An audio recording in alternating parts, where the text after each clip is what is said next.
Assalamualaikum warahmatullahi wabarakatuh.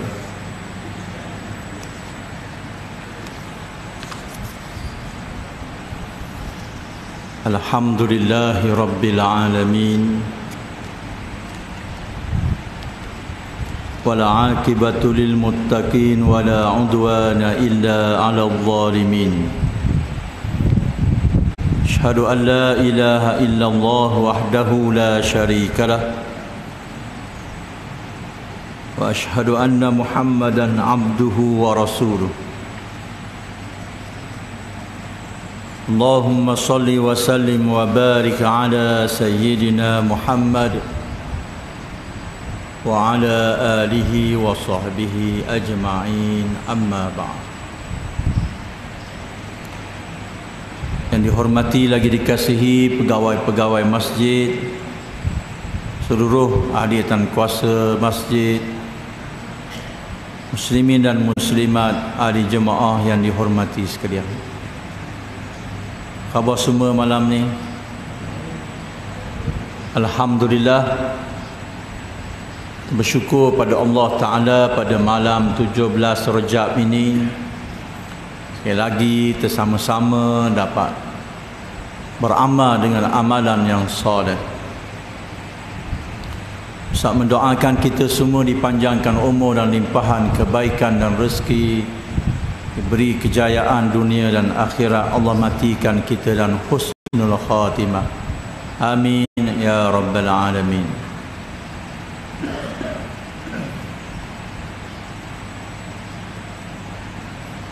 Saya juga mendoakan kita diberkati di bulan Rajab, bulan Syaban, dan Allah ketemukan kita dengan bulan Ramadan al-Mubarak. Amin ya rabbal alamin. Pada malam yang kelima bulan Rajab baru-baru ini, Yang Amat Berhormat Menteri Besar Terengganu telah melancarkan bulan penghayatan ibadat solat sempena kedatangan bulan Rajab ini. Diadakan di Masjid Kebaikan, iaitulah malam Jumaat yang pertama di bulan Rajab. Beberapa tahun yang lalu menjadi agenda tahunan kepada Kerajaan Negeri Terengganu di bawah Esko Pembangunan Insan, Dakwah dan Penerangan Negeri, menganjurkan bulan Rajab ini sebagai bulan penghayatan ibadat solat. Kerana bulan Rajab ini sinonim dengan peristiwa yang disambut oleh umat Islam, itulah peristiwa Isra' dan Mi'raj. Peristiwa Isra' dan Mi'raj ini menjadi peristiwa yang besar yang berlaku ke atas Nabi kita Muhammad sallallahu alaihi wasallam. Dalam peristiwa tersebut difardukan sembahyang 50 waktu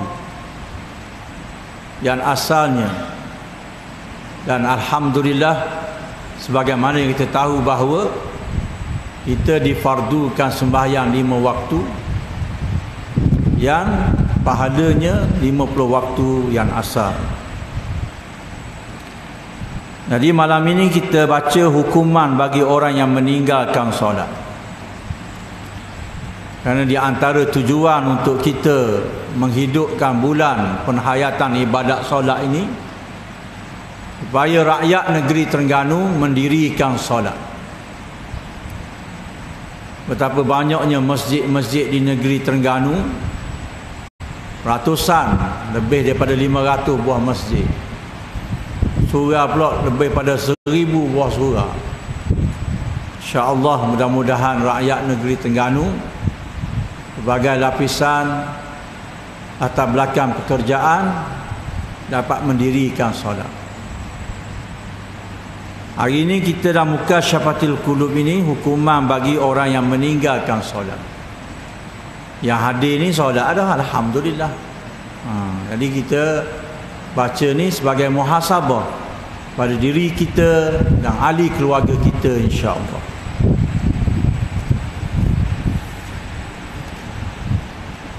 Berkata musannif kitab Mukasyafati Qulub ini, ketika mengkhabarkan kepada para penghuni neraka Jahim, Allah Ta'ala sebut dalam surah Al-Muddathir ayat 42 hingga 45, ma salakakum fi saqar qalu lam naku minal musallin wa lam naku nut'imul miskin wa kunna nakhudu ma'al khaidin. Setelah melihat orang-orang yang bersalah itu, mereka berkata, apakah yang menyebabkan kamu masuk ke dalam neraka Saqar? Orang-orang yang bersalah itu menjawab, kami tidak termasuk dalam kumpulan orang-orang yang mengerjakan sembahyang, dan kami tidak pernah memberi makan orang-orang miskin, dan kami dahulu selalu mengambil bahagian memperkatakan perkara yang salah bersama-sama orang yang memperkatakannya. Syahidnya disebut di sini berkaitan dengan kesalahan orang yang meninggalkan solat. Patut kita bersyukur pada Allah Ta'ala. Allah Ta'ala kurniakan kita orang yang dapat mendirikan solat. Bahkan peranan imam di masjid menimamkan solat-solat fardu merupakan kurnia Allah Ta'ala kepada setiap kampung yang ada masjid. Adanya imam yang menghidupkan untuk kita mendirikan solat fardu ini. Dan kita mestilah menunjuk ajar pada isteri dan anak-anak kita supaya mereka itu mendirikan solat. Itulah solat fardu. Solat fardu yang menjadi penentu ni. Ini penting dalam hidup kita.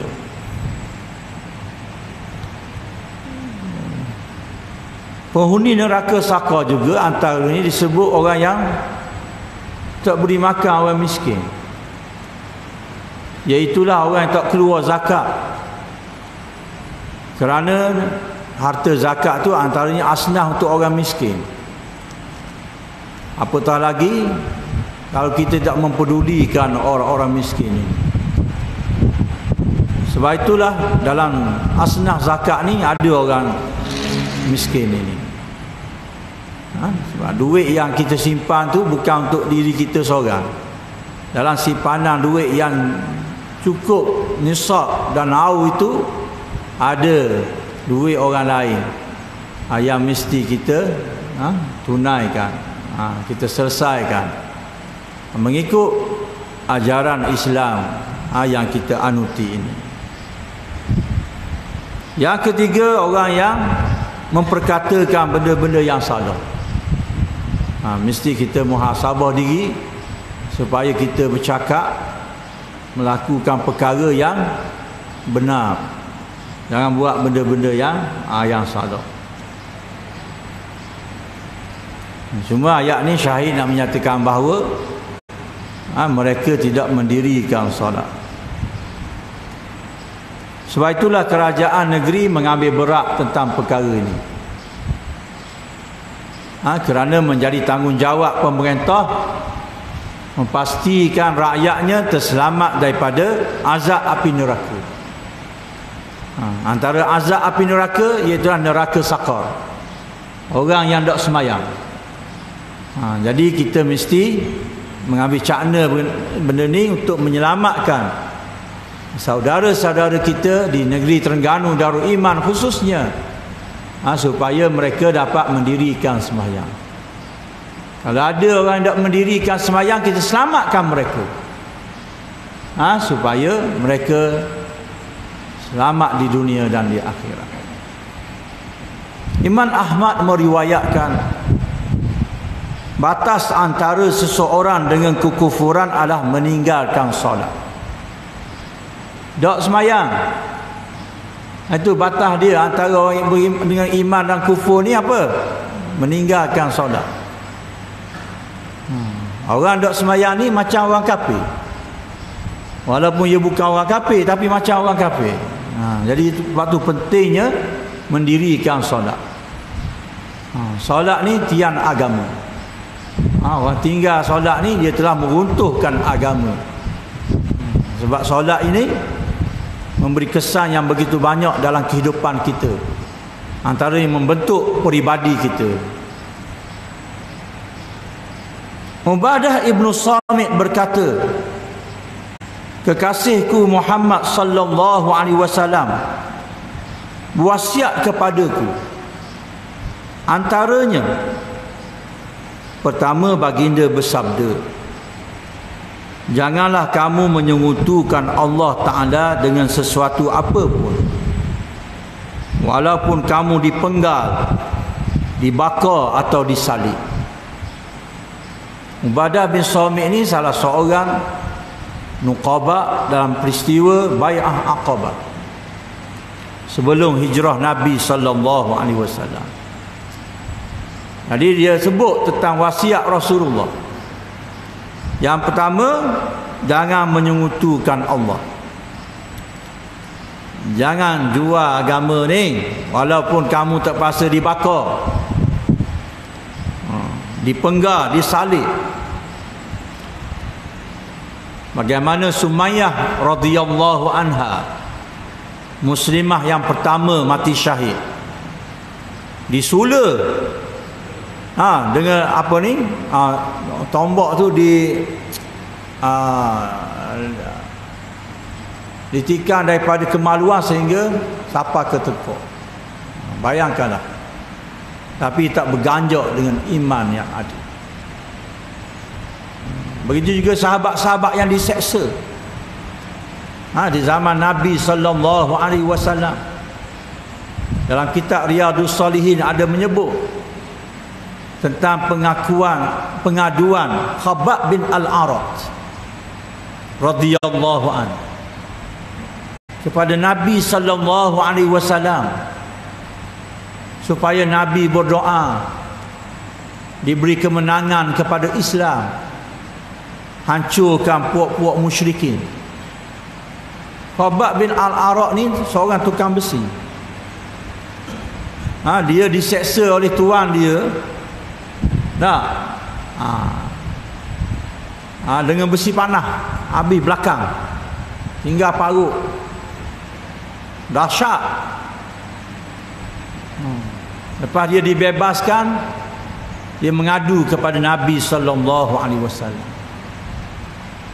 Nabi beri pesan pada dia, umat sebelum daripada kamu tu, mereka itu digergaji, dibelah dua jasadnya, disula di atas batang-batang kayu, tapi mereka tetap mempertahankan Islam, tetap tidak syirik pada Allah Subhanahu wa taala. Kamu ni gopo, Islam akan menang insya-Allah. Begitulah antara maksudnya. Ashabul Ukhdud, sebelum kebangkitan Nabi sallallahu alaihi wasallam, peristiwa di Najran selepas wafatnya Nabi Isa alaihi salam. Nabi Isa diangkat ke langit. Raja yang mengaku jadi Tuhan. Di mana budak yang dilatih untuk jadi ahli sihir belajar dengan rahib yang beriman pada Allah Ta'ala, jadi dia diberi karamah oleh Allah Ta'ala, sehingga berlaku perdebatan antara raja, sehingga yang mengaku tu ada Tuhan lagi selain pada raja ni, itu Allah Ta'ala. Sehingga raja nak bunuh dia, tak berjaya. Akhir dia khabar cara bagaimana nak bunuh dia, dihimpunkan rakyat supaya tengok sendiri bagaimana ia dapat dibunuh. Raja Ipung semua rakyat ni tengok, dan dia ajar cara bagaimana nak bunuh. Dia suruh rakyat dengar ni. Dia suruh ambil busur panah hak dia tu. Bila nak lepas tu, sebut orang hak nak lepas tu. Tukang manah ni. Dengan menyatakan Bismillahirrabbilghulam, dengan nama Allah Tuhan budak ni, dia lepas kena mati. Rakyat tengok ni, amanna bi rabbil ghulam, amanna bi rabbil ghulam, amanna bi rabbil ghulam. Raja ngamuk, buat sekatan jalan raya, tahan semua, yang beriman bakar dalam parit. Alhamdulillah, rakyat dia sanggup. Sehingga seorang ibu yang mendukung anak baby, dia teragak-agak. Allah Ta'ala beri cakap kepada budak tu, ya ummah isbiri anti alal haq. Wahai ibu, sabar, ibu di atas jalan benar. Itu agama yang benar. Ini di antara orang yang disebut mempertahankan. Jadi wasiat yang pertama, kita kena jaga Islam supaya tidak dibatalkan. Dan kitab Mastikah hadis jilid yang pertama, bab yang terakhir antaranya disebut tentang wajib kita menjaga Islam. Wajib jaga Islam, jangan membatalkan. Di sana dikata di antara perkara-perkara yang boleh membatalkan dua kalimah syahadat, iaitu melalui i'tikad kita, melalui perkataan kita, melalui perbuatan kita. Ada orang Islam, kerana nak ra'i orang bukan Islam, buat amalan orang bukan Islam, ibadat orang bukan Islam. Na'udzubillahi min zalik. Yakin tu awak keluar dah. Bagaimana adab-adab kita ni nak pergi tempat-tempat orang bukan Islam. Jangan kita buat ritual ibadat orang bukan Islam. Kita orang Islam, jaga model-model tu dari sudut perbuatan. Kalau etikad sama, semua agama sama, lagi pening kepala kita. Ini perkara yang perlu kita jaga. Sebab tu wasiat Rasulullah cukup memberi insaf kepada kita supaya kita jaga betul-betul. Kita tak sampai tahap orang ancam kita dengan penggar, dengan bakar, dengan salib. Tapi kita kena jaga suasana yang ada pada hari ini. Jaga akidah kita. Yang kedua, baginda bersabda, janganlah kamu tinggalkan solat dengan sengaja. Barang siapa meninggalkannya dengan sengaja, berarti dia telah keluar daripada agama ini. Auzubillahi min zalik. Semayang fardu ni jangan tinggal dengan sengaja. Kita jaga betul-betul semayang kita ni. Sama ada kita semayang sendiri ke atau semayang berjemaah, yang afdalnya, tapi pastikan kita semayang pada waktu dia. Semayang yang sungguh, jaga sungguh-sungguh. Jangan tinggal dengan sengaja, kerana ia boleh membawa kepada perkara yang dahsyat, yang dia keluar daripada agama ini. Yang ketiga, baginda bersabda, janganlah kamu mengerjakan kemaksiatan, kerana hal itu merupakan kemurkaan Allah Subhanahu wa taala. Ini Nabi sallallahu alaihi wasallam pesan kepada kita. Dak semayang tu maksiat. Apatah lagi perkara-perkara yang dimurkai oleh Allah yang lain. Dedahkan aurat, mencuri, menipu, mengumpat, macam-macam lah. Maka kita jaga supaya kita tidak terkena kepada kemurkaan Allah Ta'ala. Yang keempat, baginda bersabda, janganlah kamu meminum arak, kerana ia merupakan punca segala perbuatan dosa.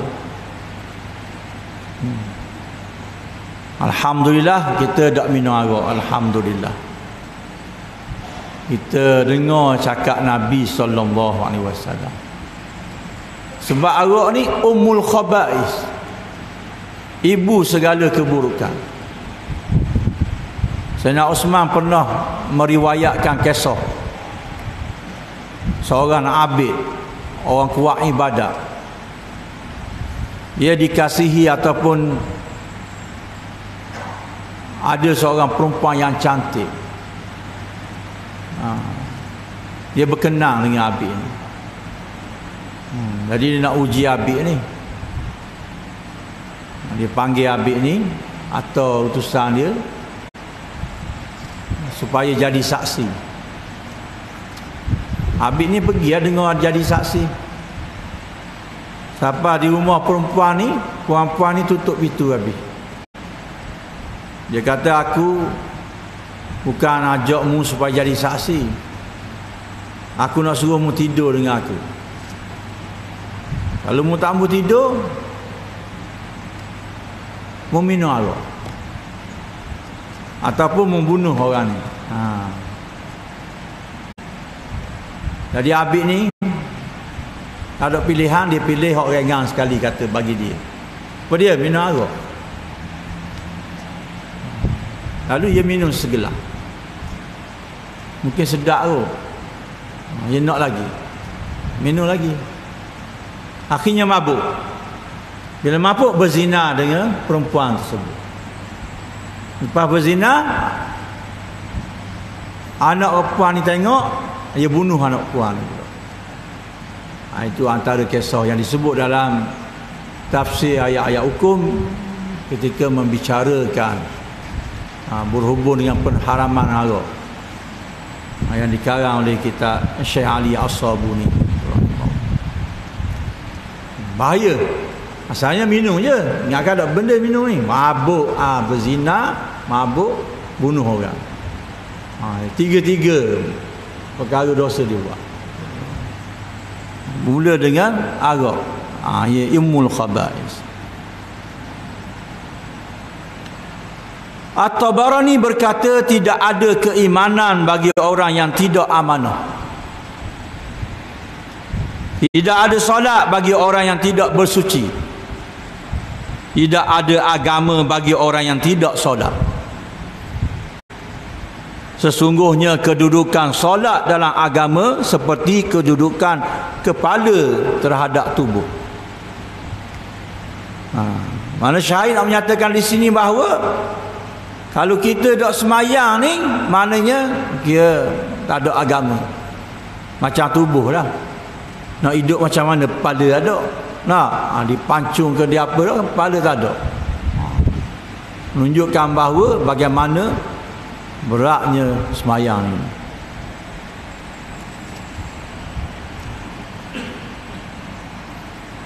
Ibnu Majah dan Al-Baihaqi meriwayatkan hadis dari Abu Darda radhiyallahu anhu. Katanya, kekasihku Muhammad sallallahu alaihi wasallam berwasiat kepadaku, janganlah engkau menyekutukan Allah Ta'ala dengan sesuatu apapun, walaupun kamu dipenggal dan dibakar. Janganlah engkau meninggalkan solat wajib dengan sengaja. Barang siapa yang meninggalkannya, ia telah melepaskan diri daripada jaminan Allah. Janganlah meminum arak, kerana ia kunci segala kejahatan.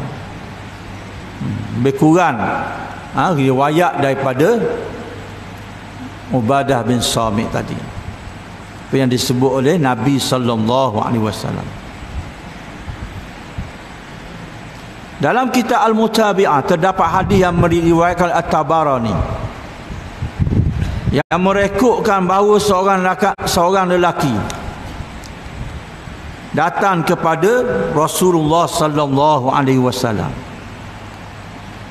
Ia berkata, ya Rasulullah, beritahulah kepada saya satu amalan yang jika diamalkan saya dapat masuk syurga. Dapat masuk syurga. Amalan apa yang dapat yang kalau saya buat dapat masuk syurga. Lalu baginda bersabda, janganlah engkau menyekutukan Allah dengan sesuatu apa pun, walau engkau diseksa dan dibakar. Tu yang saya sebut dah tadi. Taatilah kedua orang tuamu. Rasulullah pesan taat kepada dua orang tua. Kisah ibu bapa ni memanglah, kalau kita bahas bicara tentang pengorbanan kedua ibu bapa kita, anak kena reti, kena tahu bagaimana susah payah mak ayah ni.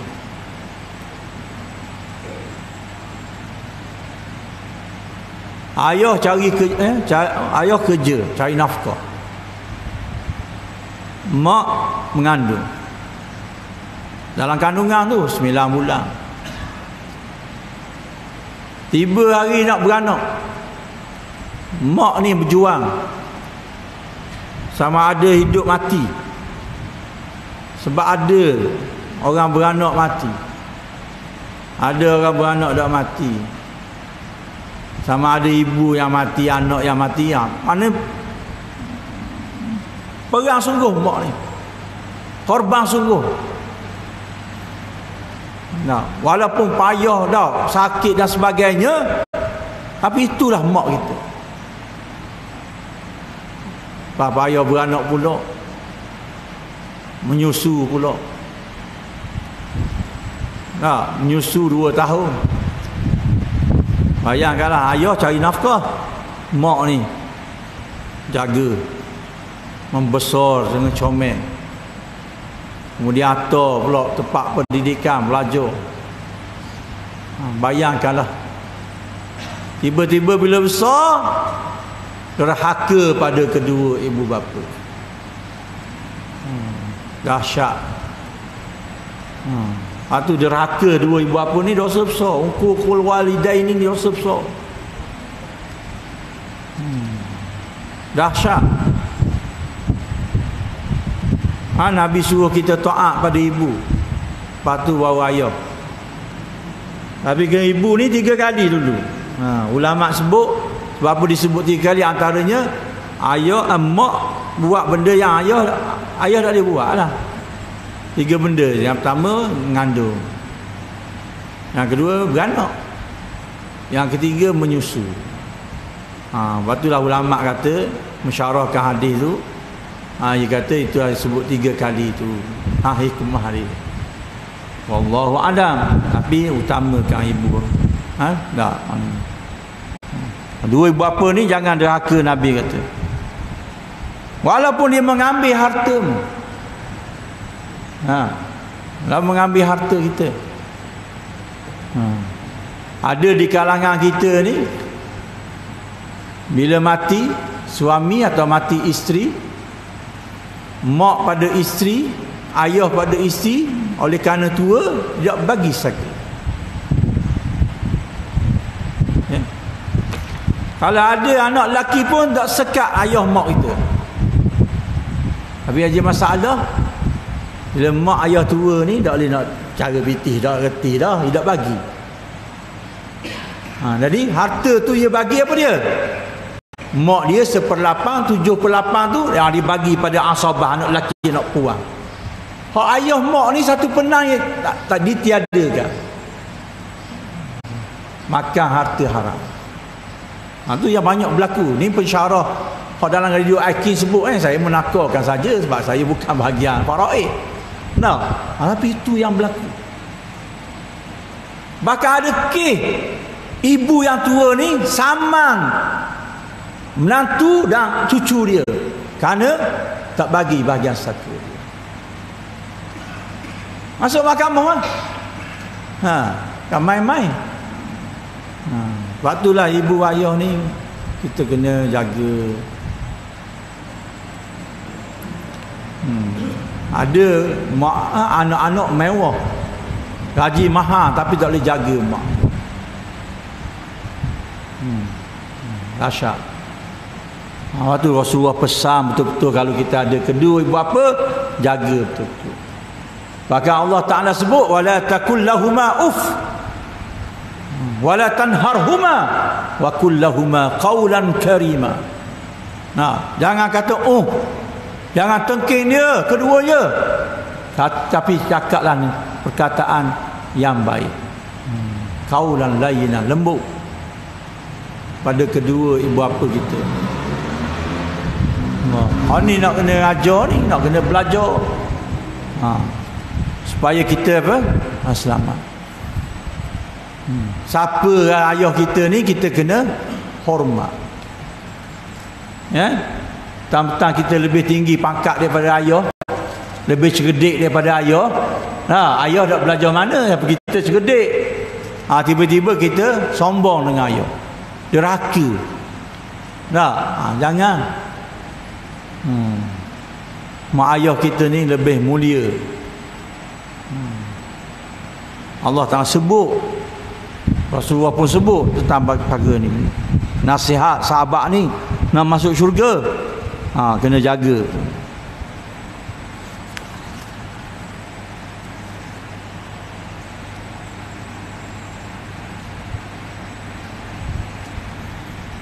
Yang ketiga, janganlah engkau meninggalkan solat dengan sengaja. Kerana barang siapa yang meninggalkannya dengan sengaja, berarti ia telah melepaskan diri daripada jaminan Allah Subhanahu wa ta'ala. Allah Ta'ala murka. Waktu kita kena jaga berkaitan, ajar anak kita menunaikan solat. Allahu Akbar. Ini merupakan di antara perkara yang mesti diambil berat oleh kita.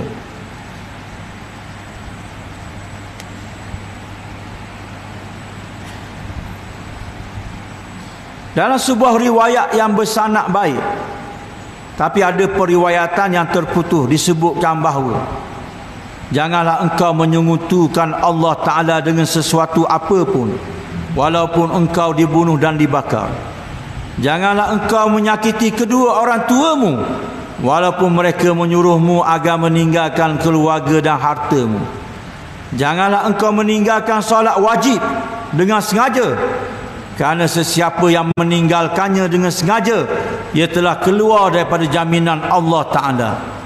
Janganlah meminum arak, kerana hal itu merupakan punca segala keburukan. Berhati-hatilah engkau terhadap kemaksiatan, kerana kemaksiatan menyebabkan kemurkaan Allah. Waspadalah, janganlah engkau lari dari pasukan, walaupun orang ramai telah binasa.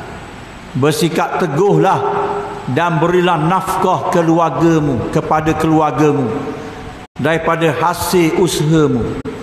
Janganlah meninggikan tongkatmu kepada mereka. Ingatkanlah mereka agar takut kepada Allah Subhanahu wa ta'ala.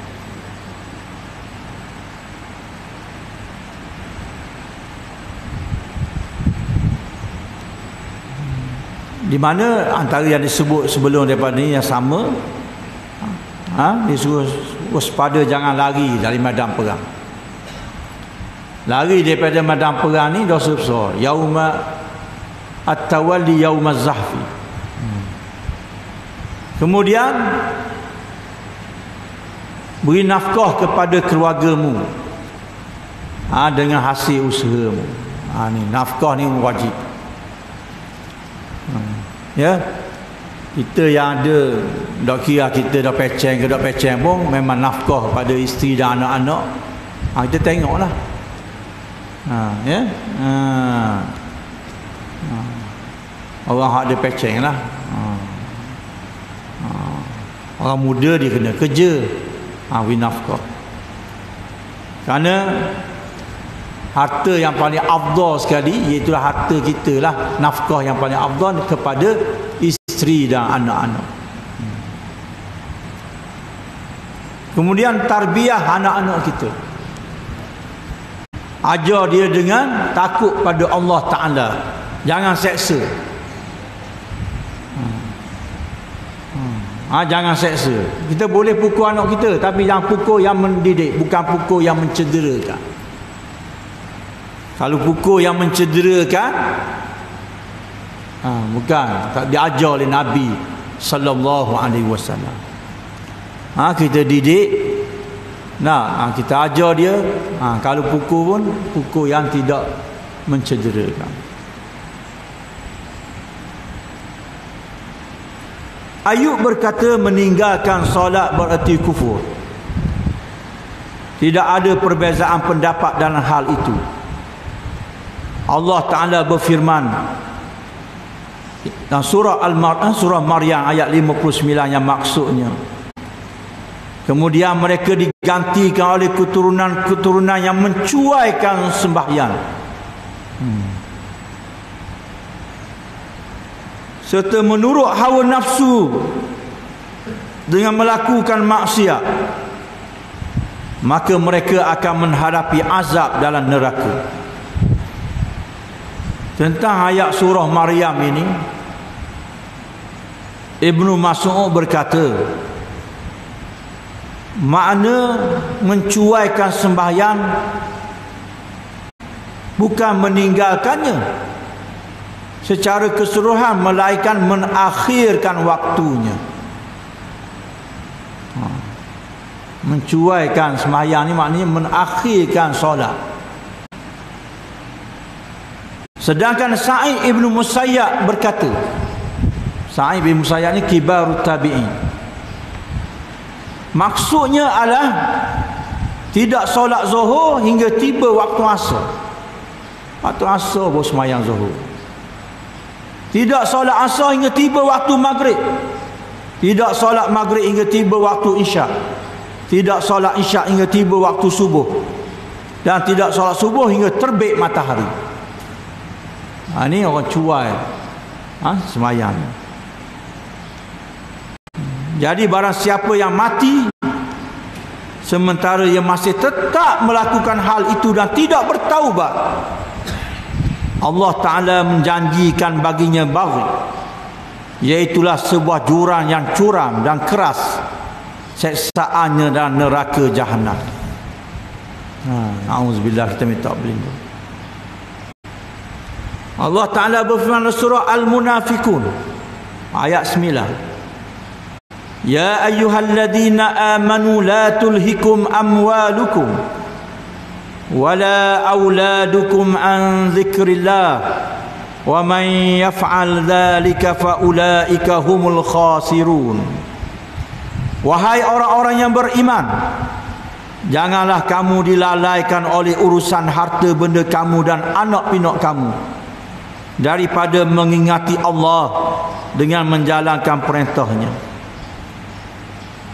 Dan ingatlah, sesiapa yang melakukan demikian, maka mereka itulah orang-orang yang rugi. Jumhur ahli tafsir mengatakan, yang dimaksud dengan zikir kepada Allah Ta'ala pada ayat di atas adalah solat 5 waktu. Maknanya kalau kita terjemah, janganlah harta benda kamu dan anak pinak kamu melalaikan kamu daripada sembahyang 5 waktu. Ingat Allah Ta'ala apa dia? Sembahyang 5 waktu. Barang siapa yang dilalaikan oleh hartanya, seperti perdagangan, pekerjaan atau anak, dari solat itu pada waktunya, ia termasuk orang-orang yang rugi. Ini pengarang kita sebut, kalau kita disibukkan dengan niaga, disibukkan dengan kerja, siapa dak semayang 5 waktu. Kalau dak semayang sunat, tak apalah, tapi semayang fardu tu penting. Apa saja pekerjaan kita orang Islam, kita akhir balik. Kerja apa sekalipun, tukang sapu ke, tukang kebun ke, cikgu ke, apa saja, jururawat ke, doktor ke, sesibuk mana sekalipun, jangan kita tinggal sembahyang fardu 5 waktu ni. Kerana kita akan tergolong di kalangan orang-orang yang rugi. Yang rugi ni biasanya masuk neraka.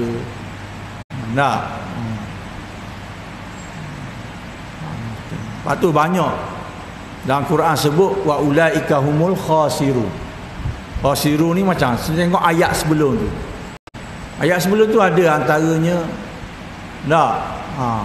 memutuskan silaturahim, lari cari lain daripada Islam sebagai agama. Khasirun belaka, rugi belaka. Dan ayat ini berkaitan dengan orang yang mendirikan sembahyang. Jadi kalau dilalaikan dengan perdagangan, pekerjaan, kemudian anak, ada anak duk jaga anak, siapa duk sembahyang?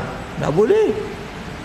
Betul, anak kita nangis, siapa tahat oleh duk sembahyang, siapa tinggallah biar dia nangis, tu dak mati. Allah beri jaminan kalau anak kita nangis dak mati. Sembahyang. Kerana tidak kita tergolong di kalangan yang rugi. Ada pun huraian yang lain ni kita sambung pada awal bulan nanti ya, insya-Allah. Bulan 3 pula insya-Allah. Wallahu a'lam. Bismillahirrahmanirrahim. Alhamdulillahirabbil alamin. Wassalatu wassalamu ala asyrafil anbiya wal mursalin wa ala alihi wa sahbihi ajma'in. Allahumma ja'alna minal ladzina yastami'una al-qawla fayattabi'una ahsana. Rabbana ighfir lana dhunubana wa liwalidina warhamhum kama rabbawna shirara wa li azwajina wa li auladina wa liman ahsanu ilaina wa li jamil mu'minina wal mu'minat wal muslimina wal muslimat bi rahmatika ya arhamar rahimin. Rabbana atina fid dunya hasanah wa fil akhirati hasanah wa qina azaban nar. Sallallahu ala sayyidina Muhammadin wa ala alihi wa sahbihi wa sallam. Alhamdulillahirabbil alamin. Assalamualaikum warahmatullahi wabarakatuh.